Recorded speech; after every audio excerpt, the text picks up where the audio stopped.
তানা পবিত্র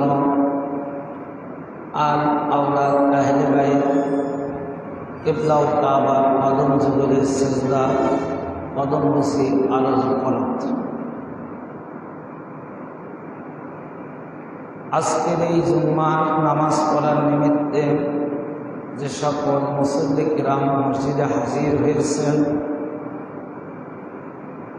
আঞ্জুমানে কাদরিয়া শাখাখোলা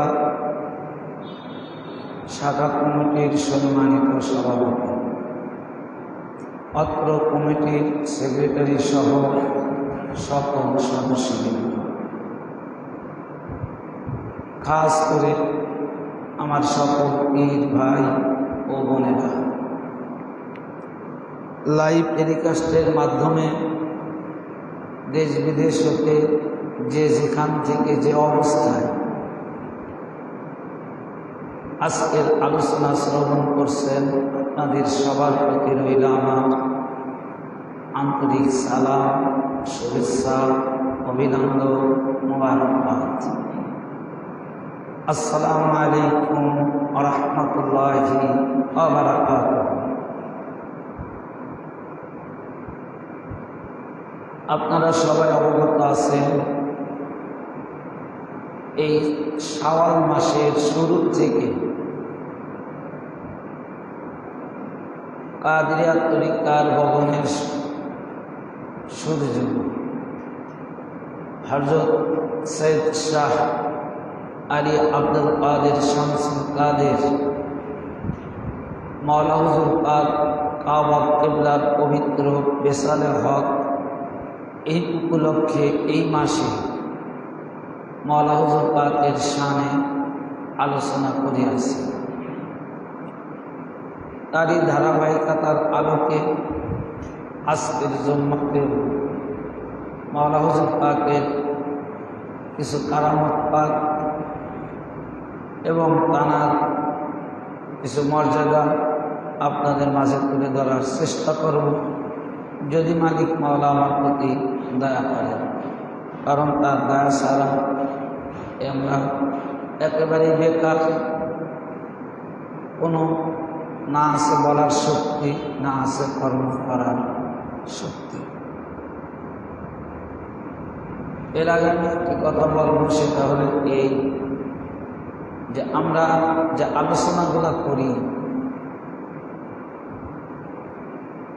এর আলোকে আমাদের যেটা মূল লক্ষ্য উদ্দেশ্য থাকতে হবে, যেন আমরা তাদের দেখানো পথে আরও দৃঢ়তার সাথে আঁকড়ে ধরে থাকতে পারি।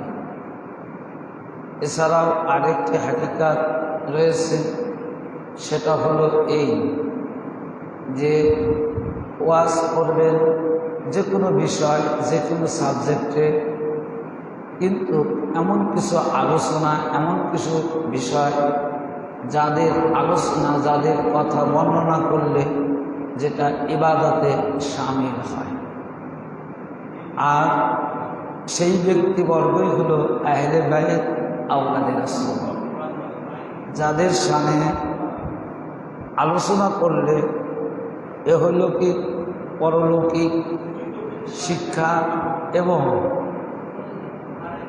যত সময় আমরা এই মজলিসে উপস্থিত থাকব, এনাদের আলোচনা শ্রবণ করব, তত সময় আমরা ইবাদতের মধ্যে শামিল থাকব, ইবাদতের মধ্যে থাকব। এটার হাদিস হলো এই যে হুজুরে পাক সাল্লাল্লাহু আলাইহি ওয়াসাল্লাম এক সময় মওলা কায়নাত পাক হযরতে আলী আলাইহিস সালাম পাকের সহ মজলিসে উপস্থিত ছিলেন। এই হাদিস খানা হযরতে উম্মাহাতুল মুমিনিন আয়েশা সিদ্দিকা রাদিয়াল্লাহু তাআলা আনহা তিনি বর্ণনা করেছেন যে রাসূল পাক সাল্লাল্লাহু আলাইহি ওয়াসাল্লাম মওলা কায়নাত পাকের দিকে তাকিয়ে আছেন। তো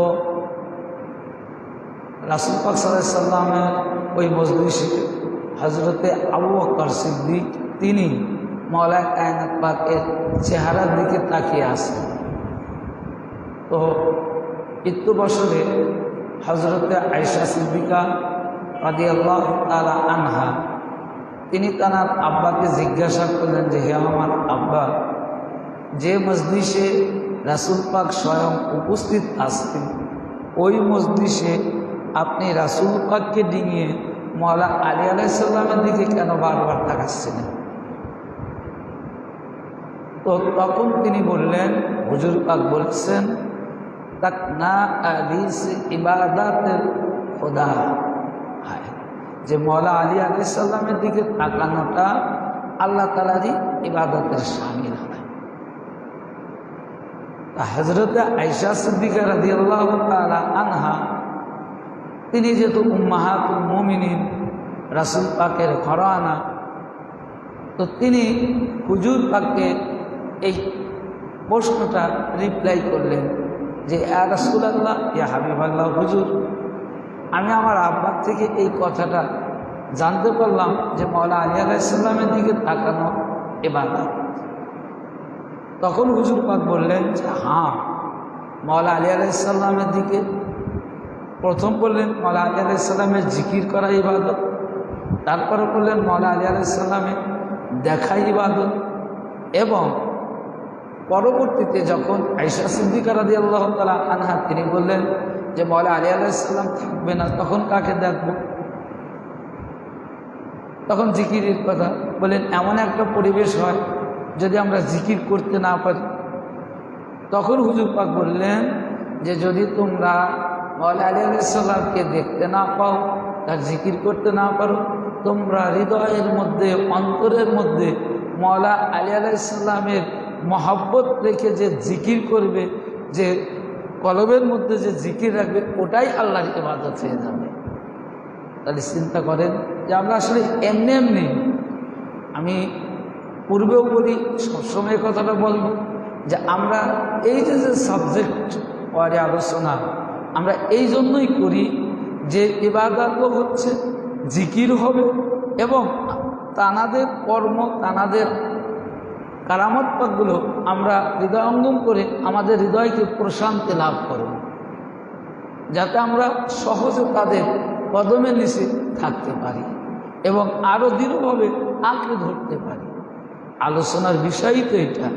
আমরা ওয়াজকে জানি না, এখন ওয়াজ কিন্তু আমাদের প্রত্যেকের পকেটে রয়েছে। এখন যে কোনো বিষয়ে আপনি সার্চ দিবেন, আলোচনা চলে আসবে। নামাজ সম্পর্কে জানবেন, মোবাইলে সার্চ দেবেন, গুগলে যে নামাজের সমস্ত মাসলা মাসাইল চলে আসবে।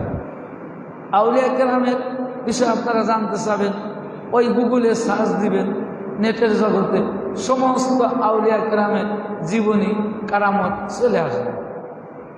এক কথা, যে কোনো বিষয়, যে কোনো সাবজেক্ট আপনার আমার জানার প্রয়োজন হলে এখন আর বেশি দূর যাওয়ার দরকার হয় না। নিজের পকেটের মোবাইলটাকে সার্চ দিলে সমস্ত কিছু অটোভাবে আমার আপনার মাঝে আমরা পেয়ে যাই। তো সেই জন্য কিন্তু পেলে তো হবে না, শিক্ষা গ্রহণ করতে হবে, আদব রাখতে হবে, ভক্তি রাখতে হবে, সম্মান রাখতে হবে, তারপরে কর্মে দীক্ষিত হতে হবে। তো সম্মানিত উপস্থিতি, আজকে মাওলা হুজুর পাকের পবিত্র বেসালে হক রজনী। তো আজকেও চেষ্টা করব যে মাওলা হুজুর পাকের কিছু কারামত পাক আপনাদের মাঝে তুলে ধরার জন্য। তো আজকে দেখেন যে মাওলা হুজুর পাক তিনি, আমি পূর্বে আলোচনা করেছি যে মাওলা হুজুর পাক মাদার অলি, তিনি অলি হয়ে এই ধরাধামে এসেছেন, অলি হয়ে এই ধরাধাম থেকে তিনি পর্দা নিয়েছেন। আর তিনি কেমন অলি ছিলেন এগুলো আমরা তানাদের সংস্পর্শে যারা তানাদের খেদমতগারে নিয়োজিত থাকতেন, তানারাই মাওলা হুজুর পাক সম্পর্কে কিছু কথা বলে গেছেন।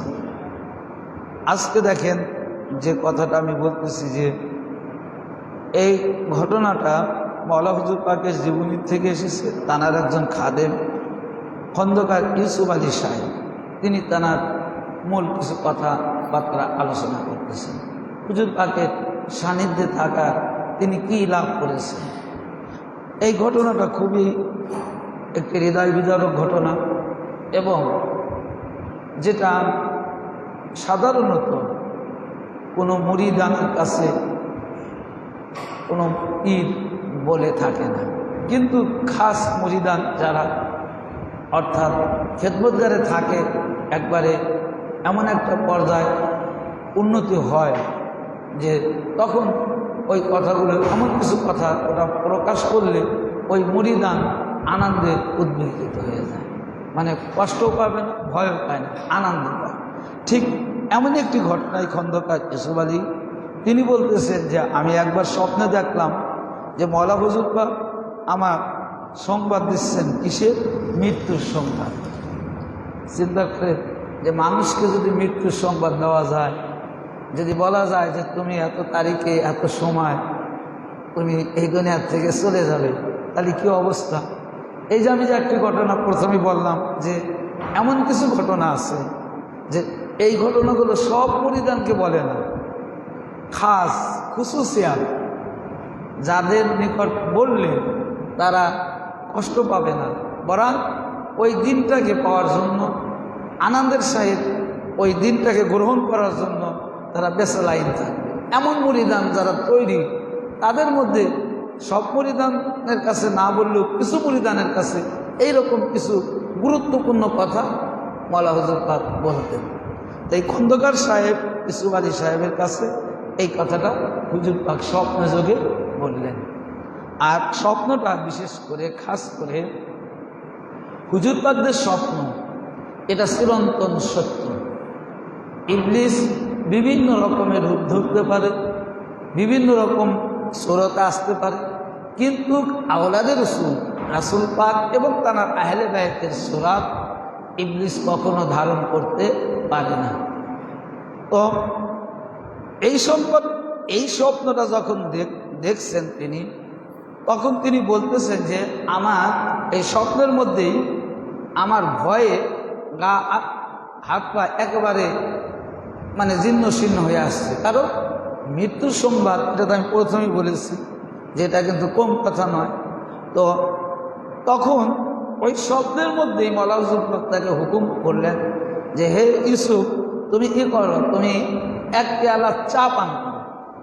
কারণ হুজুর পাক দেখলেন যে বেচারা খুব ভয় পেয়ে গেছে, বেচারা খুব কি হয়েছে, আগামী দিনে যে চলবে, কারণ মৃত্যুর খবর, তার তো হৃদয়ের মধ্যে একটা আতঙ্ক সৃষ্টি হয়ে গেছে।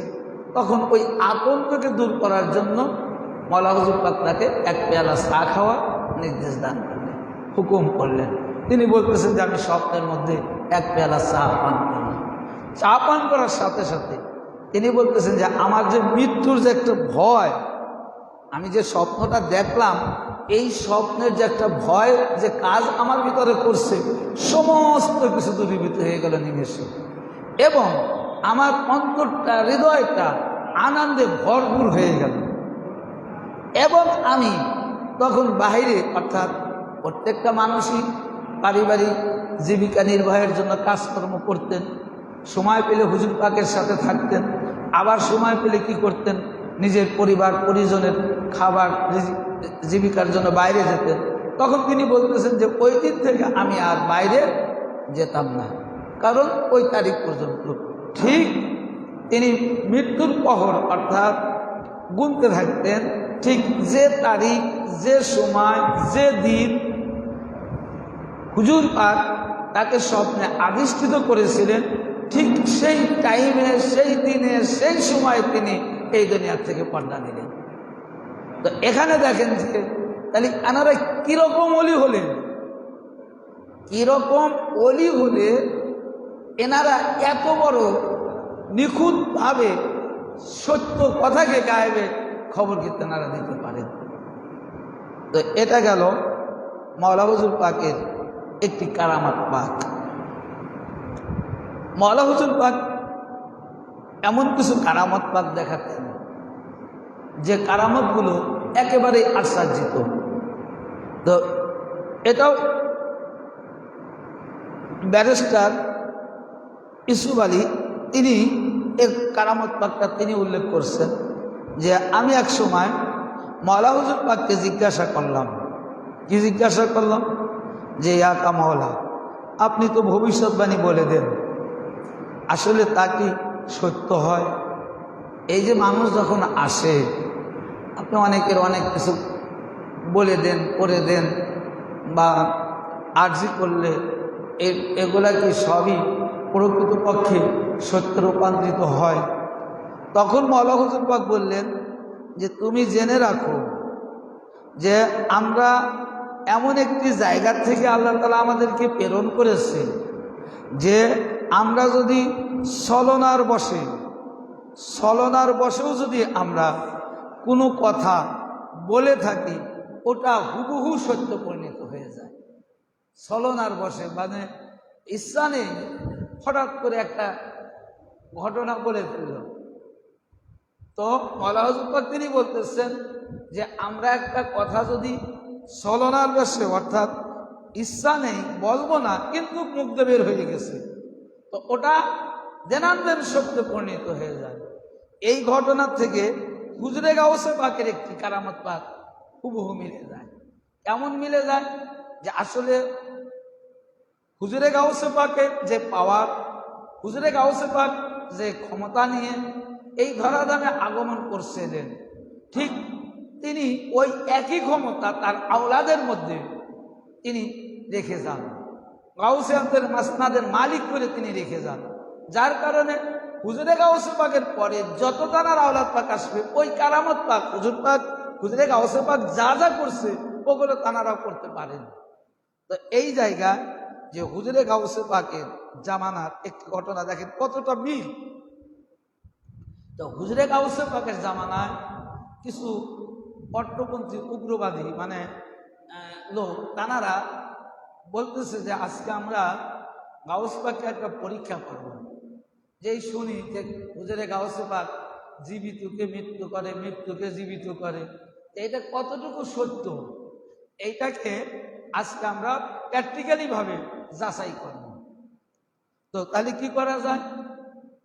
তখন তাদের মাঝে একজন বুদ্ধি দিল যে একজন আমরা মারা যাব, কাপনের কাপড় পরিয়ে জানাজার জন্য রেডি করবে, রেডি করার পরে হুজুরে গাউসে পাককে খবর দিবে জানাজার জন্য, যেন তিনি এসে আমাদের ওই মোটবাগে জানাজা করেন।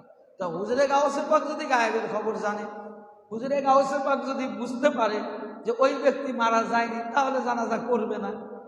আর যদি হুজুরে গাউসে পাক ওই ব্যক্তিকে যদি জানাজা করে, তাহলে বুঝে নেব যে হুজুরে গাউসে পাক এগুলো জানে না, এটা একটা ভ্রান্ত কাল্পনিক বা মিথ্যা। এইটা বলে তখন ওরা প্রস্তুতি নিয়েছে কে মারা যাবে। তখন ওদের মধ্যে একজন রাজি হয়ে গেছে যে ঠিক আছে, আমি মারা গেলাম, আমার গোসল করাও, আমার কাপনের কাপড় পরাও। তখন কাপনের কাপড় পরিয়ে গোসল করিয়ে তাকে জানাজার পরিবেশ তৈরি করে রেখে হুজুরে গাউসে পাক খবর দিলেন যে ইয়া গাউস পাক, আপনি তো জবরদস্তি খ্যাতনামা বলি, আল্লাহ আপনাকে অনেক কি করেছে, ক্ষমতা দান করেছে। তা আমাদের একটা ভাই তিনি এই দুনিয়ার থেকে বিদায় নিয়েছে, আপনি যদি একটু দয়া করে তার জানাজা হাজির হতেন তাহলে আমরা উপকৃত হতাম। তো হুজুরে গাউসে পাক চিন্তা করছে যে হ্যাঁ, মানুষ যদি মারা যায়, এখন আমার কাছে যদি আসে জানাজার জন্য, এতে তো আমার না যাওয়ার কোনো কারণ নেই। ঠিক আছে, কখন জানাজা হবে আমি সময় মতো পৌঁছে যাব। তো এখন নির্ধারিত সময় যখন জানাজার লাশ যখন মাঠে হাজির করা হয়েছে, তো এখনো দেখেন নিয়ম আছে যে একটা ব্যক্তি যখন মারা যায় তার পরিবারের তরফ থেকে কিছু কথা বলা হয়, দেনা পাওনা সম্পর্কে কথা বলা হয়, কে জানাজা করবে সে ইজাজতটাও নেওয়া হয়, যে এখন যিনি মারা গেছেন তার ওয়ারিসের থেকে এই কিছু কথা অনুমতি নেওয়া হয়। তা অনুমতি নেওয়া প্রাককালে হুজুরে গাউসে পাক তিনি 3 বার বলেছিলেন। কয়বার? 3 বার অনুমতি নিয়েছিলেন, আমি কি জানাজা করব? তো হ্যাঁ, আমরা তো জানাজা করার জন্য নিয়েছি। উনি কি মারা গেছেন? বলেন মারা না গেলে কেন আমরা আপনাকে জানাজার জন্য নিয়ে আসবো? তখন বলেন যে ভালো করে বোঝেন যে সত্যিই কি উনি মারা গেছে, সত্যিই কি আমি জানাজা করব? তখন যারা হাজির ছিল বলে, হ্যাঁ আপনি জানাজা করেন, আমরা আপনার জানাজার অনুমতি দিলাম। তো যখন হুজুরে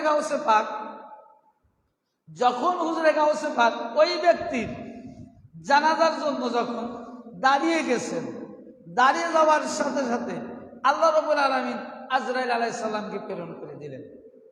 তো এখন হুজুরে গাউসে পাক বলতেছেন যে ইয়া রাব্বুল আলামিন, হে আমার পরওয়ারদিগার আলম, উনি তো মারা যায়নি, ওনার তো হায়াত আছে, তো আপনি এই অবস্থা, ওরা ছলনা করছে, ওরা কি করছে, ওরা আমাকে যাচাই করতে চেয়েছে, হয়তো যদি আমি জানাজা করার পরে ও হয়তো ওখান থেকে জীবিত হয়ে উঠবে, ও হয়তো জীবিত হলে ওরা একটু মশকরা করবে আমার সাথে, আমার ক্ষমতা সম্পর্কে ওদের মধ্যে একটু কি আসবে, ওদের মধ্যে একটু ভ্রান্ত ধারণা আসবে।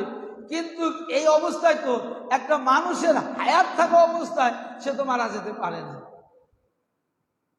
দেখেন আসলে রাহমাত কাকে বলে, কাকে বলে? তো তখন আল্লাহ রাব্বুল আলামিন বলেন, হে আমার মাহবুব, আপনি যেখানে জানাজায় এসেছেন, আপনি যেখানে মৃত্যুর না জেনে বা জেনে যখন আপনি কি করেছেন, আপনি যখন অনুমতি নিয়েছেন, একবার নয়, দুইবার নয়, তিনবার অনুমতি নিয়েছেন, এরপরেও যখন ওদের চক্ষু, ওদের জ্ঞান ফিরে আসেনি, সুতরাং আমি আল্লাহ, আমি এটা চাই না যে আপনার মর্যাদা ক্ষুণ্ণ হোক।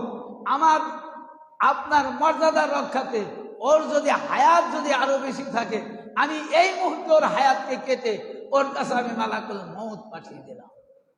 তবে হ্যাঁ, একটা জিনিস কি, সেটা হলো এটা যে আপনি যেহেতু জানাজায় এসেছেন, ওরা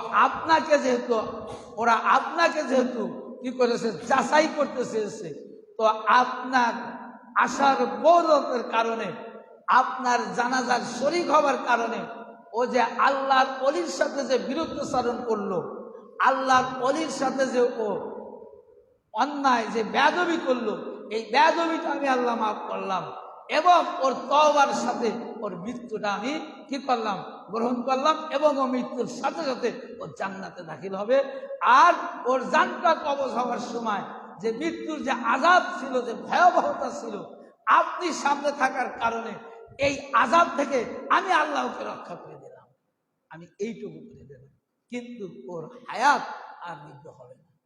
তো সম্মানিত উপস্থিতি, জানাজার 4 তাকবীর শেষে যখন ডাইনে সালাম ফেরানো, ওর যখন বামে ফেরাইছে, তখন উনি তো আর উঠবে না, যে কাপড়ের মধ্যে আছে সে তো আর উঠবে না। তো পিছন থেকে তখন ওরা হাসি দিয়ে যখন ডাক দেওয়া শুরু করছে, এই ওঠ, আরে এখনো শুয়ে আসিস, আর ওঠার কোনো গল্প নেই।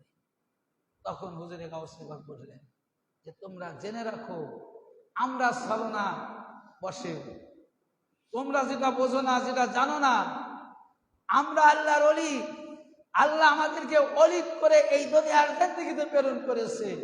অর্থাৎ আল্লাহর ওলিরা যে জানাজা করে, কখনো আল্লাহর ওলিরা মৃত্যু ছাড়া জীবিত ব্যক্তি জানাজা করতে পারে না। ওই ব্যক্তি আমার অনুমতি নেওয়ার পূর্বক্ষণ পর্যন্ত জীবিত ছিল। যখন 3 বার অনুমতি দেওয়ার পরে, যখন তোমাদের জ্ঞান ফেরে নাই, তোমরা জানাজার অনুমতি দিয়েছো, আমার সামনে আজরাইল এসে তার জান কবজ করে নিয়ে গেছে। শুধু এইটুকু পার্থক্য, ওর যে মৃত্যুর আযাবটা ছিল, ও যে বিনা তওবায় মারা যেত, এই 2টা জিনিস ওর হয়নি, ও জান্নাতি হয়ে গেছে শুধু আমি আব্দুল কাদের উপস্থিতিতে জানাজা করার কারণে। আসলে আল্লাহর ওলিদের পাওয়ার ভাই, এটা বলে শেষ করা যাবে না। পরিশেষে আরেকটি কারামত পাক, সেটা হলো আজকে এই কারামত পাকটা বর্ণনা করেছেন মাওলানা আবু তাহের। হুজুর পাকদের কারামত পাক আমি প্রথমেই বলেছি যে এই জন্য আমি আলোচনা করি আমাদের শিক্ষার জন্য। এখানে দেখেন দুনিয়াবি এই কারামত পাকের মধ্যেও অনেক শিক্ষার বিষয় রয়েছে। কি রয়েছে? এই মাওলানা আবু তাহের তিনি বর্ণনা করতেছেন যে এই যে আমরা আমাদের এখন আঞ্জুমান কাদরিয়া কর্তৃক প্রত্যেকটা নামাজ পাক, হেফাজত পাক, নজর পাক, আয়বার হিসাব হয়, হচ্ছে না? হচ্ছে। হুজুর পাক কর্তৃক কিছু মানুষ কি করেছে, নিয়োজিত করে নিয়েছেন যে তোমরা আমার যে ফান্ড, এই ফান্ডগুলো আয় ব্যয়ের হিসাব তদারকি করবে।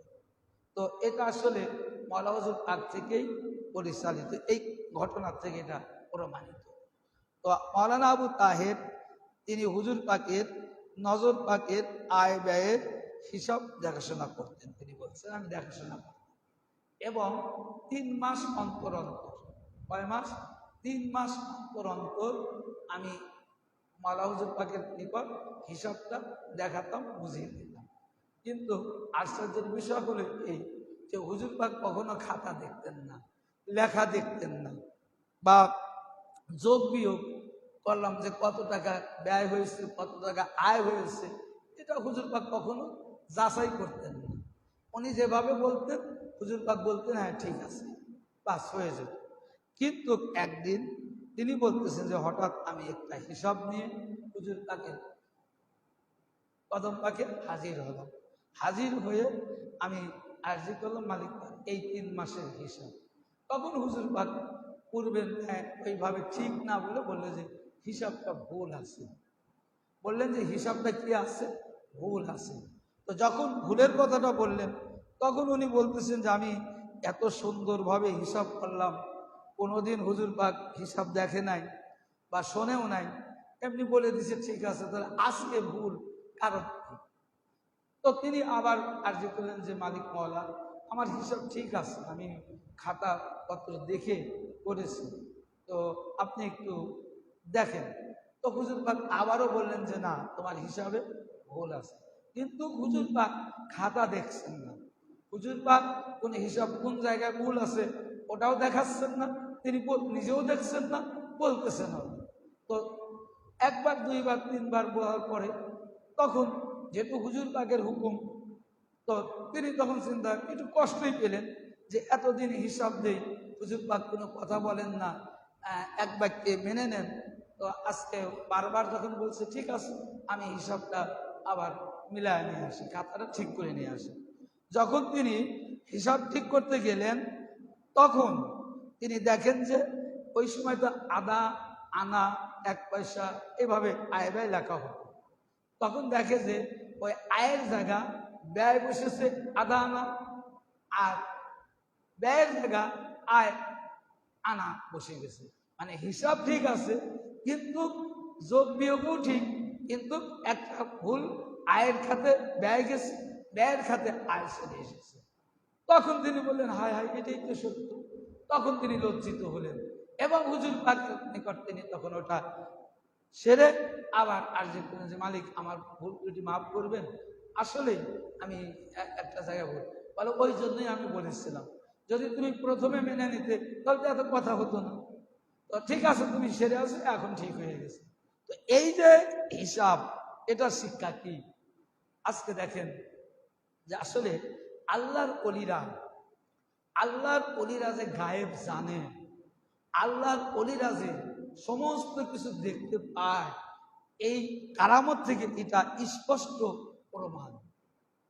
আর একটা আকীদা এখান থেকে আমাদের তৈরি করতে হবে, সেটা হলো এই যে আজকে যেমন ধরেন যে আমরা হুজুর পাকের দরবারে হাজির হই, অনেকেই কাছে যাচ্ছেন, অনেকেই বসতেছেন, কথাবার্তা হুজুর পাকের সাথে আদান প্রদান করতেছেন, কিন্তু হুজুর পাককে জিজ্ঞাসা করবেনই শরীয়তের দৃষ্টিকোণ থেকে, যে কোনো নিয়মে জিজ্ঞাসা করে। তো দেখা যায় যে আমরা হুজুর পাকের নিকটে গেলে বিভিন্ন অজুহাত, দুর্নাম ইত্যাদি নিয়ে ব্যস্ত থাকি। তা এই যে আমরা হুজুর পাকদের দরবারে গিয়ে যদি কোনো মুরিদান, যে আকীদা কি দেখেন, যদি কোনো মুরিদানের এই আকীদা না থাকে যে হুজুর পাক গায়েব জানে না, তার পীর মুর্শিদ গায়েব জানে না, সে যে তরিকারই বায়েত হোক, সে যে কোনো তরিকা পীরের হাতে বায়েত হোক, সে পীর যাই হোক, কিন্তু এই আকীদাটা যার মধ্যে নাই, অর্থাৎ এই বিশ্বাসটা তার মধ্যে নাই যে আমি যার হাতে বায়েত হয়েছি তিনি আমার সমস্ত কিছুর খবর রাখেন, তিনি আমার পরিবারের খবর রাখেন, তিনি আমার এরিয়ার খবর রাখেন, তার আয় ব্যয় হিসাব কিতাবের রক্ষণাবেক্ষণের খবর তিনি রাখেন। এই আকীদা যার মধ্যে নাই, তাহলে তার পীরের প্রতি কতটুকু বিশ্বাস থাকতে পারে? যে তার মানে কি, যে আমি বলে দেব এটা হচ্ছে, তার মানে হুজুর দেখতে পাচ্ছে না, আমার মুর্শিদ দেখতে পাচ্ছে না, আমি গিয়ে দেখা দিচ্ছি, আমি গিয়ে দেখা দিচ্ছি। তো এটা যে হুজুর পাকরা দেখতে পারেন, এটা বড় হুজুর পাকের আজকে আগমন দিবস, এটা সত্য কথা যে বড় হুজুর পাক কাবা কেবলার দরবারে একটা অবৈধ রাস্তার ইনকাম করার টাকা, সেই টাকার বান্ডিল থেকে যে অবৈধ নোটটা ছিল সেটাও বড় হুজুর পাক নাম না বলে বের করে দিয়েছিলেন যে এটাকে ফেরত দিয়ে দাও, এ টাকাটা দরকার নেই।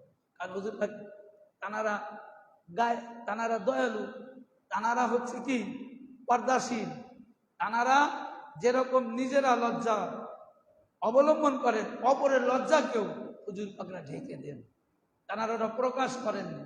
কিন্তু যখন মুরিদান যখন বেসলাইন হয়ে যায়, যখন মুরিদান যখন একের পর এক যখন বলেই থাকে, তখন শরীয়তের দৃষ্টিকোণ থেকে যেটা করার ওটাই করে। কিন্তু যখন কিছু বলতে যাব, কিছু বলতে যেতে যান, তখন এই আকীদাটা যদি থাকতো আমাদের ভিতরে, এই বিশ্বাসটা যদি থাকতো যে আজকে আমরা যে হুজুর পাকের দরবারে, হুজুর পাকের নিকটে আমরা যে অভিযোগটা নিয়ে এসেছি, এটা কি হুজুর পাক দেখে নাই? যদি এই আকীদাটা থাকতো তাহলে কিন্তু আর আপনার অভিযোগ করা লাগতো না। কিন্তু হুজুর পাক ঠিকই ওটা কিভাবে যেভাবে ওটা প্রতিহত করার, ওটা হুজুর পাক গায়েবী হালাতে মাদাতগার দিয়ে ওটা করে দিবে। কিন্তু আমরা করি না, যার কারণে আজকে এই অবস্থা।